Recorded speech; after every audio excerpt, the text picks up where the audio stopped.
Another day, another character that debuts in Grand Summoners Global, and I am not really sure how to feel about that character on a first glance. It got announced a few hours ago that Marlet will be setting foot on Grand Summoners Global, alongside the part 3 of the Blue Jacket event. This banner isn't anything too crazy. I mean, you have Aerie, Sastina, Berwick, Hart, and Marlet making up the entire banner, which is quite a decently good banner actually. On the first glance, one would think that Hart is the best out of those 5, but let's take a look at Marlet, as she is the newest character on this banner. We will start off with her passives, as these are what I believe make Marlet Marlet. For general passives, she has a high blind resistance and will increase her own accuracy if she is above 80% HP. And for her unique passive, she will increase her own damage by 30% every time she is using a physical equip. This is further complemented by her slots being 2 5-star physical and a 4-star defense or support on LB7. On her skill, Marlet will increase her own art gauge depending on how much HP she has, 20 in general or 40 if she is above 80% HP. Her art increases all allies equipment damage by 100% and physical equipment cooldowns by 30%. This can be really good in arena, as the meta in the arena is to equip nuke the enemy's team, but it also complements her unique passive overall. As we said earlier, the more she uses her physical equips, the stronger she becomes.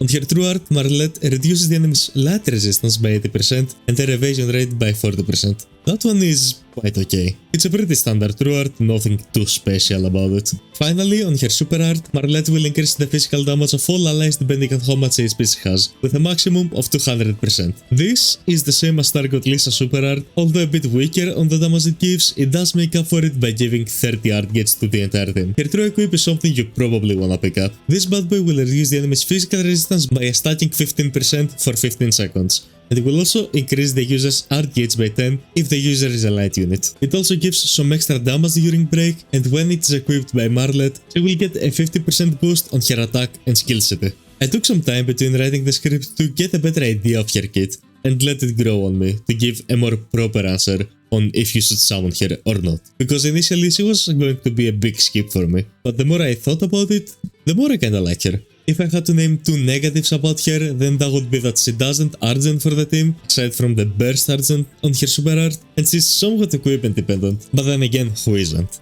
The question still remains, however, should you actually summon Marlet? Like I always try going for at least a free multi. This banner has some pretty okay characters you can pick up, Hart being the best one in terms of usability, but even Berwick and Sastina are not too bad. And as for Aerie, and that's pretty much everything there is to it. Thank you all so much for watching. Be sure to drop a like, comment on your thoughts on Marlet, and if you're going to summon here. If you like what you saw, be sure to drop a like, and hey, if you're new here, wanna subscribe with a bell on to never miss a video just like this one right here. Once again, I want to thank you all so much for watching, I hope you did enjoy, and I will of course see you in the next one.